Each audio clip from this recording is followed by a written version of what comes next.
We turn now to Virginia Democratic Senator Tim Kaine, who joins us from Richmond, Virginia. Senator, from what you've heard about this White House deal with the Senate, are you on board to support it?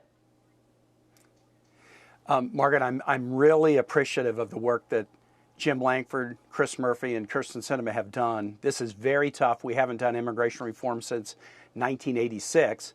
So like James said, I need to read it. But we do have a challenge, and the only way we're going to solve it is to try to come up with something bipartisan. That's the only way we ever do immigration reform. Senator Lankford has expressed his disappointment with President Biden. I was disappointed when President Trump turned down a border protection deal in 2018 that would have invested $25 billion at the border. But we can't just look in the rearview mirror. We got to do what's right now. One of the aspects of this bill that I'm positive about is it'll help us interdict fentanyl. In 2012, 50 Virginians died of fentanyl overdose. In 2022, it was 2,000. And we know that fentanyl is coming over the border from Mexico, largely through ports of entry. This bill will help us deal with that. And that's why when a President Trump says, vote no, wait for a year, wait for 2 years, people can't wait. They're suffering now, and this bill will help deal with that situation. Well, it doesn't include any status for so-called dreamers, which has been a long-standing Democratic request.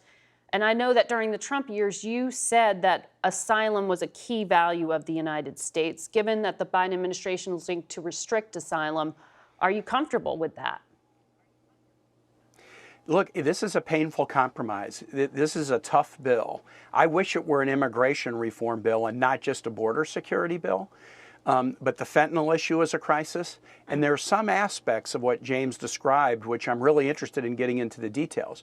Your correspondent talked about the notion that even though we may change standards in between ports of entry, we will continue normal processing at points of entry. I think that's a positive. That will help create order instead of disorder. So a lot of details to dig into. Yes, I wish this was a comprehensive immigration reform bill, not just a border security bill. But I think there's going to be some positive things in here about work visas. And I also think there's going to be some positive things for kids who come to the border, who right now come, they don't know the language, they don't know the law, and it is so hard for them. And this, at least, I think, will give them a greater understanding of what their rights are. So we got to dig into the details, but we've got to find a compromise. And as was pointed out, this compromise is also key to opening up the security funding that we need for Ukraine, humanitarian assistance in Gaza, defense support for Israel. All that is hinging upon getting this deal. So we need to move forward.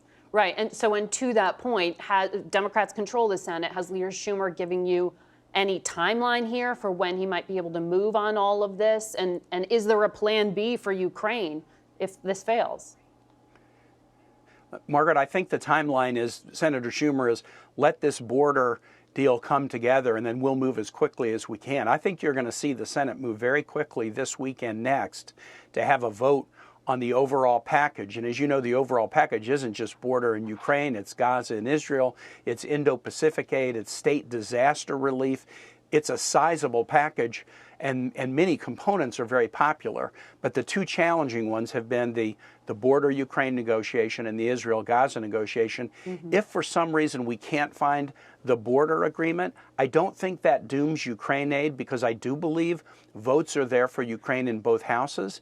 But the border issue is an important one to do because, as Senator Lankford mentioned, the cartels are organizing and make tons of money by rushing people to the border. It's important that we do this, but also we've got to come up with assistance, especially for Ukraine, very, very soon. They've gained so much, but it's all at risk if the U.S. isn't there. Well, I want to ask you about aid to Israel and, as you said, Gaza. The United States has temporarily suspended some of the aid to the UN agency that operates in Gaza after Israel shared information that 12 of its employees allegedly were involved in the attack on October 7th. I know that at least 2 of those people are dead now, according to the UN. Do you think that suspending aid for this agency that services 2 million for the actions of a dozen people is fair when the agency says that it is collapsing? How is this going to be addressed? Margaret, the humanitarian needs of Gazans are massive. Israel should defend itself against Hamas, but most Gazans are not Hamas. In fact, they've suffered under Hamas. And so you're right, there's 2.2 million people that need humanitarian aid. If the UN agency cannot be a trusted deliverer, the good news is there are other NGOs who are, and USAID and others work with NGOs in Gaza to deliver aid. And frankly, most of us have been really disappointed about the extent of humanitarian aid that's been able to come into Gaza. And that's why in the package we're negotiating, it's defense support for Israel, but also robust humanitarian support for Gaza. And if we're going to do that, it has to get to Gazans. It can't be blocked by Israel. It has to get to Gazans. So if we can't completely rely on the UN agency, there are other trusted NGOs who have a good track record. This aid is monitored very carefully. We need to increase the pace, increase the volume, and get more aid to Gazans. And we have one of those aid agencies with us later in the program, though far smaller than the 13,000 employees of the UN. President Biden has talked about these U.S. strikes on the Houthis continuing. I know you have some issue with that. I do, Margaret. Not with the notion that we have to protect our own ships, naval or commercial, from the Houthis, and even strategically protect the Red Sea from the Houthis. But there's no congressional authorization for a war in Yemen or the Red Sea against the Houthis, none. The president has asserted that these strikes are about self-defense, and they're designed to deter the Houthis, but the administration has also said that they believe that the attacks are going to continue and even escalate.